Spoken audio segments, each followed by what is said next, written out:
तो बुद्ध कह रहे हैं कि इस संसार में एक भी ऐसी वस्तु नहीं है जिसमें क्षण प्रतिक्षण बदलाव नहीं हो रहा है, जो क्षण प्रतिक्षण बदल नहीं रही है। अगर हमने इस बदलाव को स्वीकार कर लिया तो ये समझ लो हमने किसका इस्तेमाल कर लिया? हाँ, कह रहे सैनिटाइजर का। तो ये है सैनिटाइजर। अब अगर ये आपके पास है तो अब आप किसी से भी मिलेंगे, ये बात रख के मिलेंगे कि बदलाव निश्चित है। फिर वो बदल गया तो तब दुख होगा क्या? नहीं, तब दुख नहीं होगा। तब क्या याद आएगा?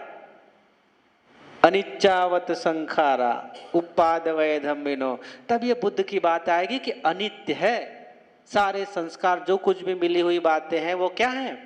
अनित्य है। दूसरा क्या उपाय भगवान ने बताया?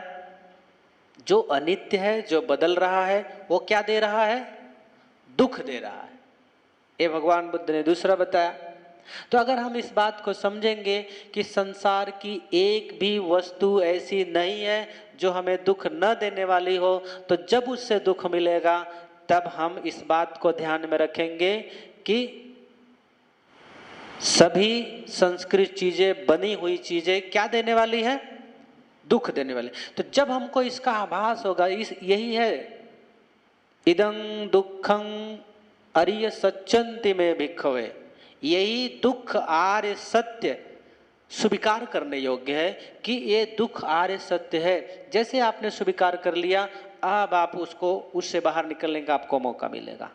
तब आपको बुद्ध का धम्म समझ में आएगा, तब आपको बुद्ध के द्वारा दी गई परिभाषा समझ में आएगी जब आप स्वीकार करेंगे। और जैसे स्वीकार करेंगे ये सब सच है, सत्य है, तो सत्य से लड़ा नहीं जाता, सत्य को स्वीकार किया जाता है। और जो व्यक्ति सत्य से लड़ता है वो अशांति को प्राप्त होता है। जो व्यक्ति सत्य को स्वीकार करता है वो किसको प्राप्त होता है? शांति को प्राप्त होता है। तीसरी बात क्या है कि अनंत, मतलब कि जितनी भी संसार में चीजें हैं वो अपनी नहीं है। अपनी है क्या?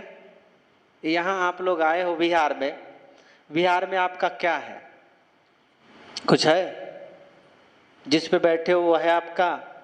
मैट और ये क्या कहते हैं, गद्दे और फूल माला, जो कुछ भी दिख रहा कुछ भी आपका है। लेकिन आए, इस्तेमाल किए और एक एक लेके जाने लगे, तब क्या होगा? अध्यक्ष महोदय पीछे पड़ जाएंगे कि ये किसका सामान है? बिहार का सामान है। तुम लोग आए हो, बैठे हो, इस्तेमाल करो और निकल जाओ। सारे सामान जहां है जैसे है वैसे रख दो।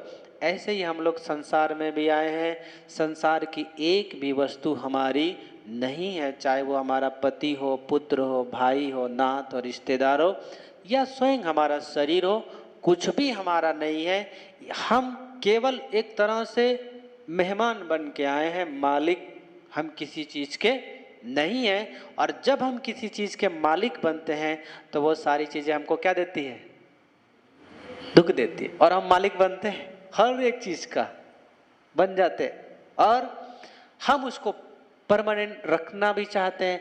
बुद्ध कहते हैं, एक सूत्र मुझे बहुत प्यारा है, बहुत ही, और जब जब मैं अकेले में भी उसका मनन करता हूँ और जब कभी मैं बहुत मन से उपदेश करता हूँ तो उस सूत्र का पठन मैं करता ही हूँ, जिसको बुद्ध ने कहा, पुत्ता मत्थि धन मत्थि इति वालो विहयति अत्ता ही यत्नो नत्थि कुतो पुत्ता कुतो धनं, कि पुत्र मेरा, धन मेरा, ऐसा बाल पुरुष, मूर्ख पुरुष बार बार कहता है। लेकिन बुद्ध कहते हैं अत्ता ही यत्नो नत्थि, खुद आपका शरीर आपका है क्या?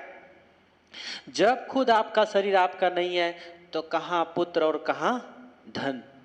कोई व्यक्ति आपका नहीं है। तो ये भगवान बुद्ध ने जो 3 बातें बताई हैं, अगर आप लोग इसका इस्तेमाल करते गए हर एक चीज में, तो मैं कहता हूँ कि आप सारी चीजों को स्पर्श भी करेंगे। कोरोना में लोग भोजन भी करते थे, घर में भी रहते थे, बाजार भी जाते थे, लेकिन वही जो व्यवस्था है लगा के रहते थे, तो बहुत सारे लोग क्या रहे? जिंदा रहे। वैसे ही आप लोग सारी चीज़ों का इस्तेमाल कर सकते हैं, लेकिन अगर इस अनित्य दुख अनात्म के सिद्धांत को अच्छे तरीके से जान करके समझ करके जिएंगे तो कोई भी चीज़ आपको कभी दुख देने वाली नहीं है। और दूसरी चीज़,